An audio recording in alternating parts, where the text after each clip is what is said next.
మిగిలిన అవతారాలు ఏవైనా నరసింహ అవతారంలో కూడా ఆయన కరాళమూర్తిగా ఆయన కూడా శంకు నరసింహస్వామి వారు ఉన్నారు.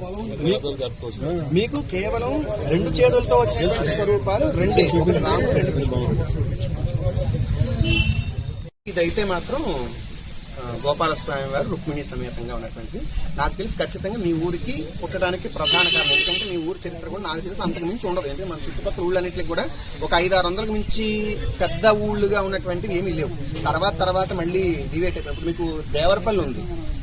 ఇప్పుడు మీకు ఇక్కడ ఒక అమ్మవారి ఆలయం మీకు హైవే దగ్గరలో ఇప్పుడు కడుతూ ఉండడానికి ప్రయత్నం చేస్తున్నారు, చూసే ఉంటారు. అది పూర్వం అసలు గ్రామ దేవత ఆవిడ. అంటే సుమారుగా ఒక 6-7 గ్రామాలకు ఆవిడే గ్రామ దేవత. తర్వాత కట్టుకున్నారు. ఈ మధ్య మేము అమ్మిగుంటలోకి పాటమ్మవారు ఆలయం చేసి ఉన్నాం. ఎవరికైనా తెలుసు అమ్మిగుంటలో ఉండే పాటమ్మవారు 5 ఊళ్ళకి ఆవిడే గ్రామ దేవత. చాగల్లుకి, కలలపల్లి, చిక్కాలపాలెం, ఊనగట్ల, ఈ 5 ఊళ్ళకి ఆవిడే గ్రామ దేవత. ఇందుకే 5 ఊళ్ళకి అమ్మవారి పేరు కూడా పాటమ్మ. పూర్వం అక్కడ ఉండేది. తర్వాత కాలాంతరంలో అంత దూరం లోపలికి వెళ్ళేటువంటి ఆ ఇబ్బంది అయ్యి ఏ ఊళ్ళకి ఆ ఊళ్ళు అందరూ పాటమ్మవారి గుళ్ళు కట్టేసుకున్నారు. కానీ మూలం మాత్రం అక్కడ. ఇప్పటికి ఏంటంటే ఆ రైతులు వెళుతూ ఉంటే ఖచ్చితంగా ఆవిడ మొక్కుకుని వెళ్లేటువంటి సంప్రదాయం ఒకటి ఉంది.